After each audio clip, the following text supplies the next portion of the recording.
주님의 말씀입니다. 경청하십시오. 또 비유로 말씀하시되 천국은 마치 여자가 사루 서말 속에 갖다 넣어 전부 부풀게 한 누룩과 같으니라. 아멘.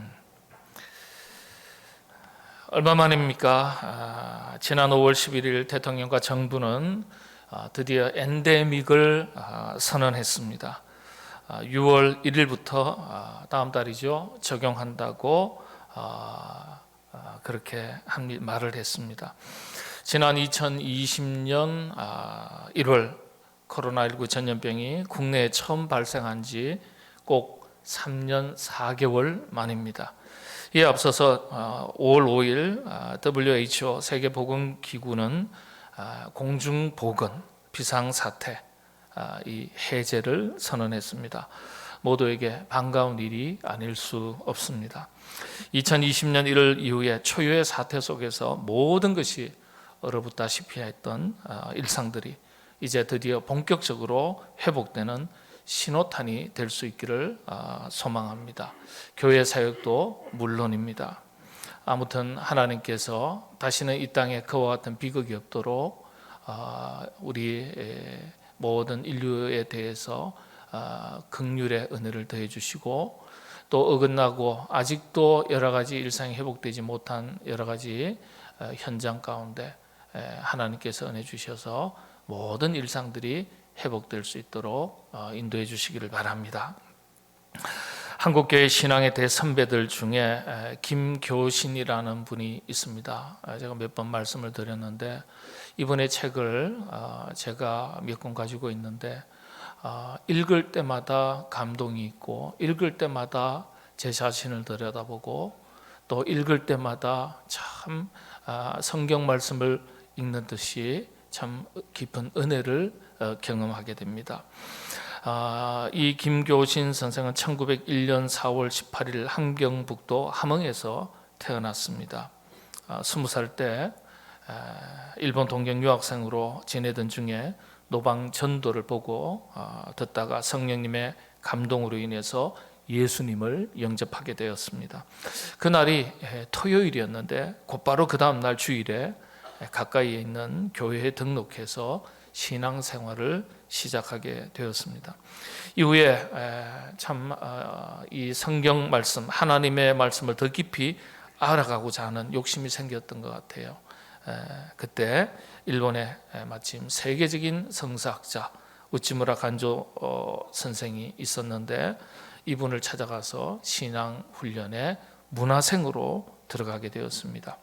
우치무라 간조 선생이 지도하는 성경 공부반에서 성경 공부를 하면서 시간이 갈수록 더 깊은 영적 세계, 귀한 은혜들을 체험하고 경험하게 되었습니다. 1925년도 25살, 만 25살이죠. 우치무라 간조 선생 밑에 보면은 한국 유학생이 6명이 있었는데 함께 성경 공부를 하고 있었습니다. 조선성서연구회라는 이름의 성경 공부반 모임을 결성해서 이 6분이 열심히 성경 공부를 하게 되었습니다.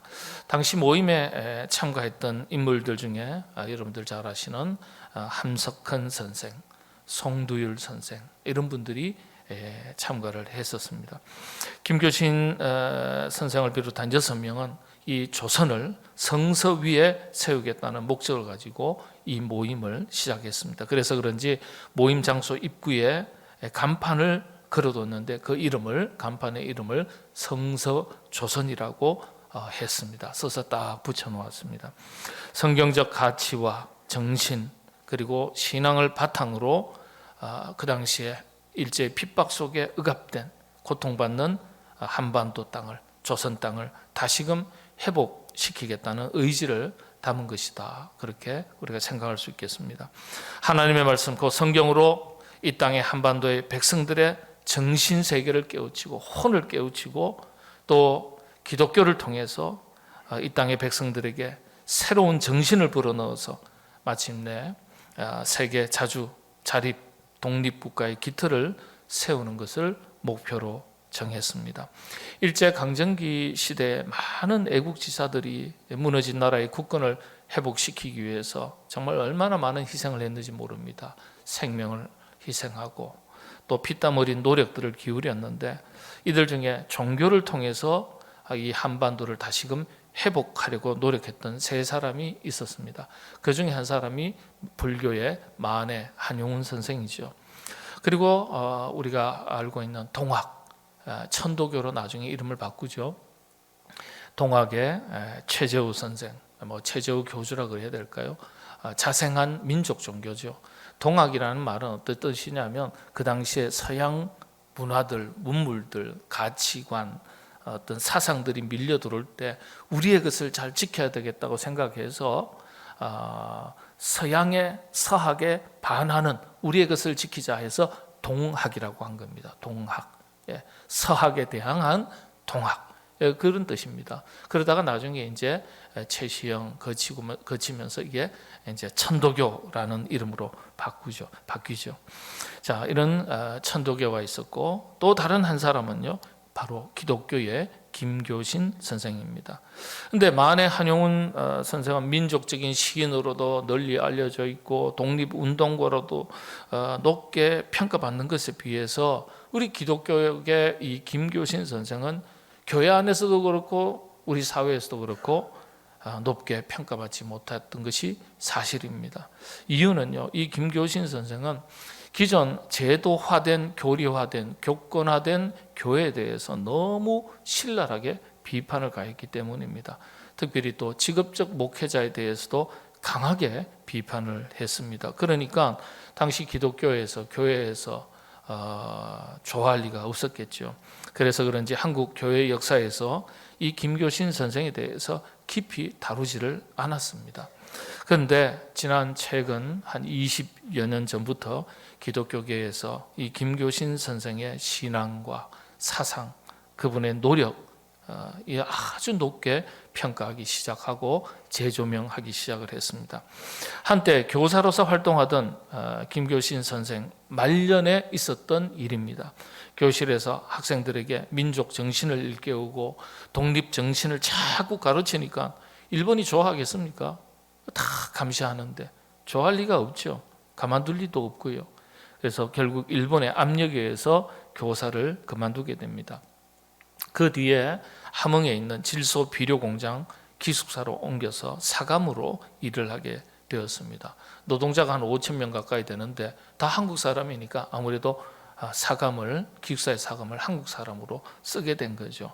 자, 그렇게 기숙사 사감으로 일할 당시에 이전에서 학교에서 하던 대로 마찬가지로 민족 정신을 불어넣고 기독교 정신, 하나님의 말씀을 여러 가지 모양으로 자꾸 불어넣으니 그렇게 교사 역할을 지속한 거예요.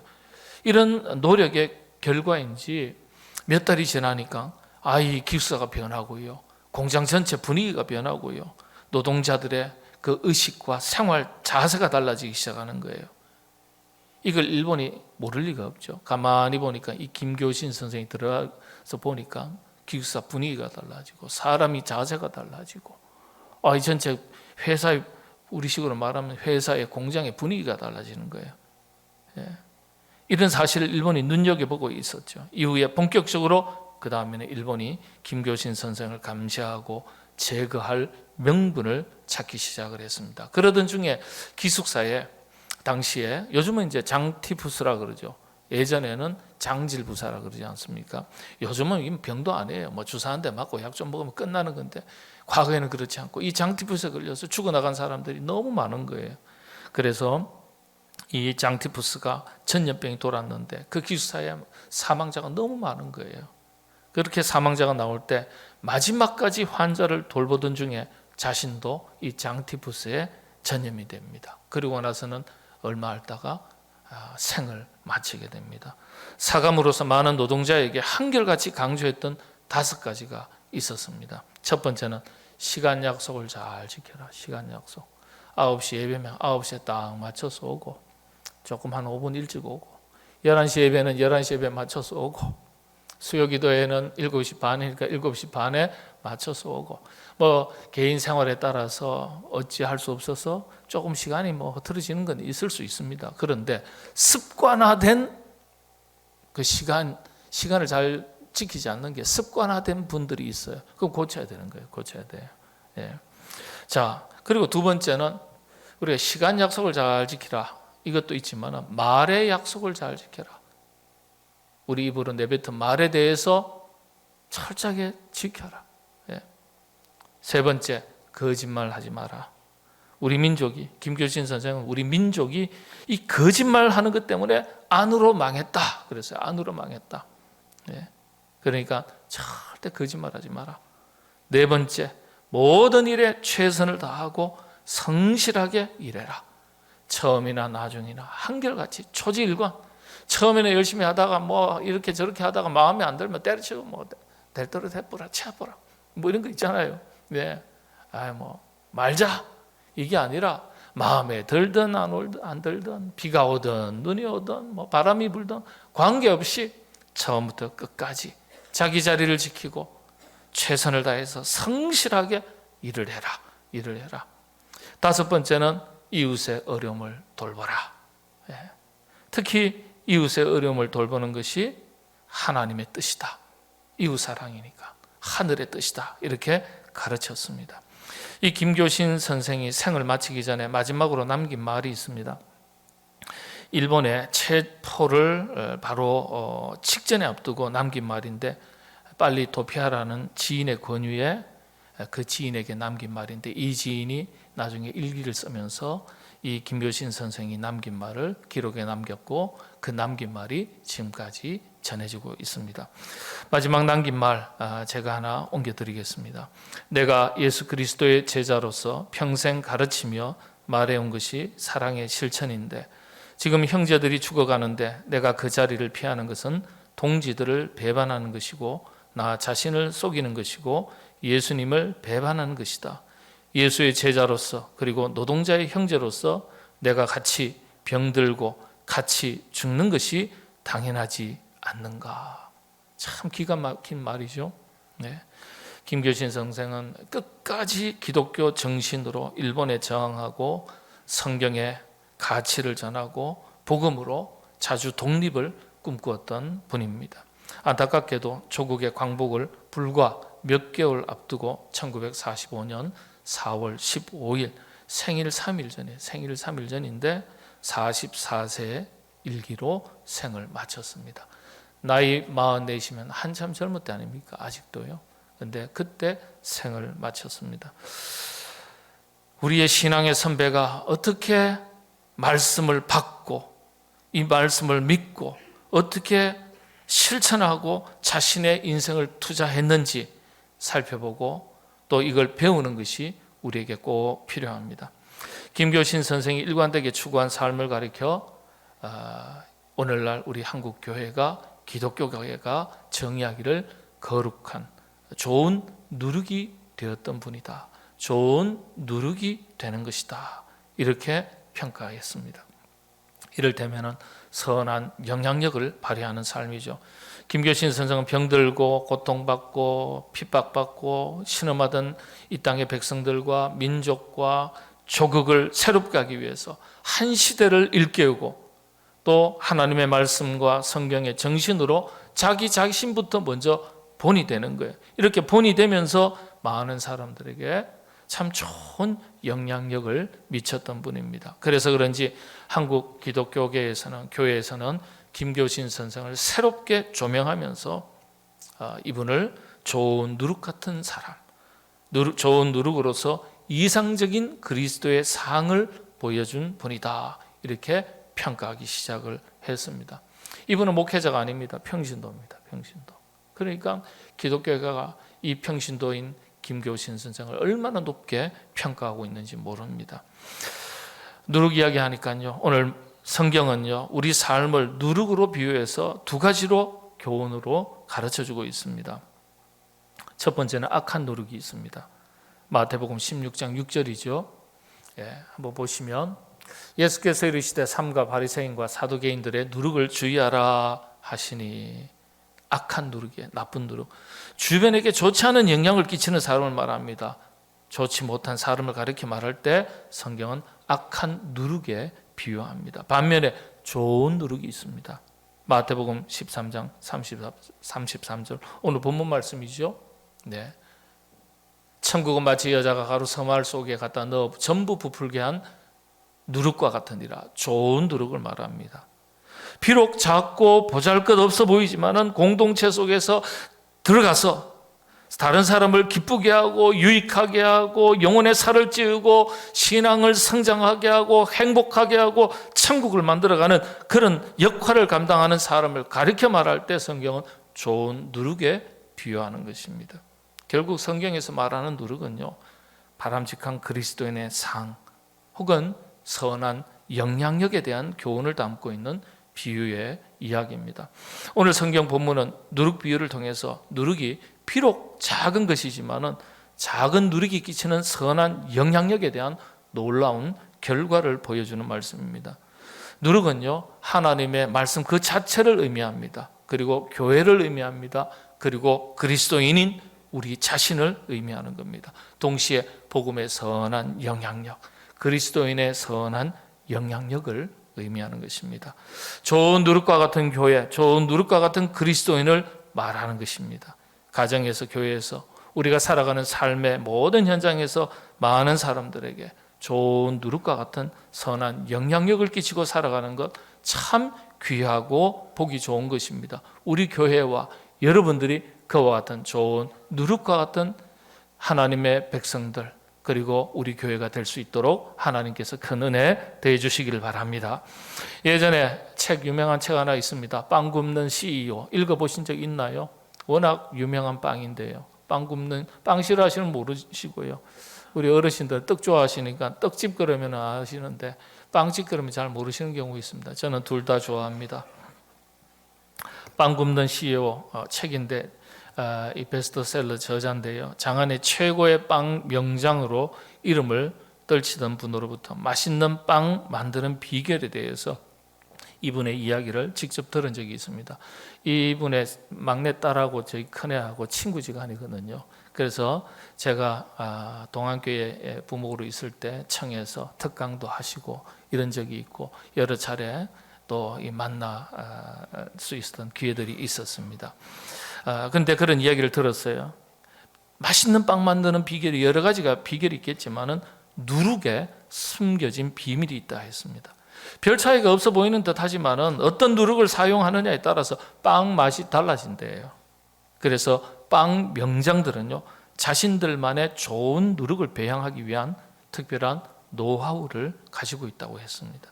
경우에 따라서 자신이 사용하는 누룩을 따로 배양해서 사용하는 경우가 대단히 많다고 했습니다. 심지어는 이 누룩을 외국에서, 저 이탈리아에서, 유럽에서 수입해 오기도 한답니다. 야, 누룩이 그렇게 차이가 날까요? 예. 그래서 좋은 누룩을 배양하기 위해서 갖은 연구에 노력을 쏟아붓고 그리고 터득한 자신만의 누룩 배양 기술은요, 일종의 기업 비밀처럼 간직한다고 했습니다. 그분도 자신의 경우 역시 맛있는 빵의 비결은요, 좋은 누룩을 사용하는 데 있다고 했습니다. 이런 누룩에 여러분 세 가지 특징이 있습니다. 아주 작다는 거예요. 이스트죠. 영어로 말하면 영어 성경에는 이스트라고 되어 있어요. 정말 가루처럼 되어 있는 아주 하얀 가루처럼, 정말 이게 뭐 이스트인가 할 정도로 그런 하얀 가루, 아주 작은 게 있습니다. 두 번째는 놀랍도록 들어가기만 하면 빵을 엄청나게 부풀게 하는 성질이 있다는 거예요. 그리고 세 번째는 누룩이 들어간 빵치고 누룩 없는 빵과 비교했을 때 어떻습니까? 아주 부드럽다는 점이에요. 아주 부드럽다. 이런 점들이 영적으로 교훈이 되는 부분입니다. 이처럼 좋은 누룩은요, 빵 맛을 좋게 합니다. 사람의 입과 마음을 즐겁게 합니다. 미량이라도 전체를 부풀게 하는 힘이 있습니다. 빵을 부드럽게 한다 그랬습니다. 영적인 의미가 있죠. 예. 가진 것이 없다, 재주가 없다, 능력이 없다, 시간이 없다, 힘이 없다 할 것이 아니에요. 주님께서 쓰시면 작아도 쓰임받을 수 있고 부족해도 능력이 나타날 수 있습니다. 삶의 현장인 가정을, 세상을 우리의 삶의 자리를 얼마든지 바꿔나갈 수가 있습니다. 우리가 좋은 누룩이 되면. 우리 아버지만 오면 우리 가정이 다 가족들 긴장해. 우리 아버지만 오면 막 스트레스 받아. 아버지 좋은 누룩 못 되는 거예요. 실패한 아버지입니다. 우리 아버지가 기다려지고 우리 어머니가 기다려지고 우리 할아버지 할머니가 기다려지고 우리 집에 들어오면 분위기가 밝고 즐거워지고 괜히 신바람 나고 그건 좋은 누룩과 같은 아버지, 어머니, 할아버지, 할머니가 되는 거예요. 자식도 그럴 수 있고요. 교회도 그렇습니다. 목에 집사님 오기만 하면 분위기가 확 다 깨져. 저 집사님만 오면 막 기분이 좋아져. 막 업되는 거예요. 막. 예. 좋은 누룩입니다. 그럴 수 있어요, 우리가. 예. 그런 일에 누룩처럼 쓰임, 좋은 누룩처럼 쓰임 받는 우리 자신, 우리 교회가 될 수 있기를 바랍니다. 지금도 좋은 누룩 같은 사람이 꼭 필요합니다. 교회 안에서나 교회 밖에서나. 나는 어떤 누룩인가? 어떤 그리스도인인가? 나는 어떤 일꾼인가? 예? 정말 좋은 누룩과 같은 목사로서 목회하는가?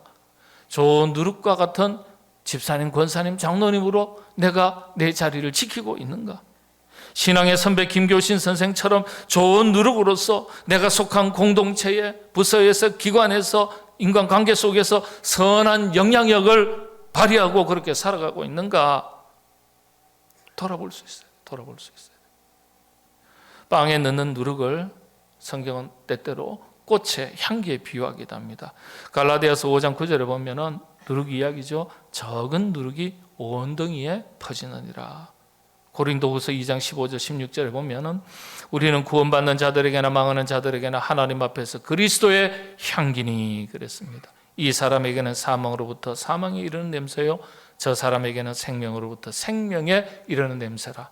누가 이 일을 감당하리요? 예. 좋은 누룩은 선한 영향력을 말하고요. 꽃의 좋은 향기도 역시 선한 영향력을 말하는 겁니다.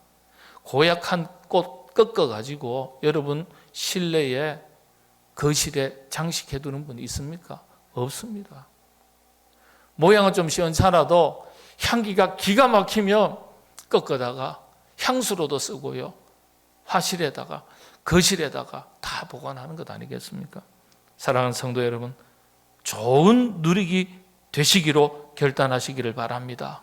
세상이 살만 나서 좋은 누룩이 되는 게 아니라 세상이 어둡기 때문에, 딱딱하기 때문에, 그늘져 있기 때문에 내가 좋은 누룩이 되어야지. 우리 가정에 내가 좋은 누룩이 되어야 되지. 우리 교회에서 내가 좋은 누룩이 되어야 되지. 우리 회사에서, 학교에서, 직장에서 내가 관계 맺고 있는 많은 사람들에게 내가 좋은 누룩이 되어야지. 그래서 그리스도의 향기를 바라면서 아름다운 세상을 만들어가는 일에 선한 영향력을 발휘하는 우리 교회가 되어야 하겠고, 그런 교회가 되기 위해서는 여러분들 한 사람 한 사람이 좋은 누룩이 되셔야 돼요. 여러분의 가정이 어떻게 누구 손에서 변화됩니까? 여러분이 좋은 누룩이 되셔야 여러분의 가정이 변하는 거예요. 예. 내 남편 아이고 이거 뭐 근데 확 사라졌으면 좋겠다 생각하지 마시고, 내가 좋은 누룩이 되어서 남편을 어떻게 해요? 죽이지 마시고 확 바꿔버리세요. 그렇다고 남편 또 호적에서 바꾸지 마시고 그 심령의 세계, 정신 세계를 바꾸시라는 거예요. 아이고 내 팔자야 무자식이 상팔자네 그러지 마시고 여러분이 좋은 누룩이 되셔서 여러분의 자녀의 정신 세계와 인생을, 삶을 바꾸어 나가시기를 바랍니다. 그런 능력을, 그런 은혜를 여러분들에게 넘치도록 우리 하나님께서 더해 주시기를 바랍니다. 기도하겠습니다. 하나님, 좋은 누룩이 될 수 있도록 도와주시옵소서. 우리 자신이 좋은 누룩이 되어서 나 때문에 우리 가정이 변하고, 우리 교회가 변하고, 우리 공동체가 변하고, 부서가 변하고, 기관이 변하고, 나와 함께한 사람들에게 선한 영향력을 끼칠 수 있는, 하나님께서 쓰실 때 그렇게 쓰임받는 우리 교회요 온 성도들 되도록 성령님 인도하여 주시옵소서. 예수님의 이름으로 기도하옵나이다. 아멘.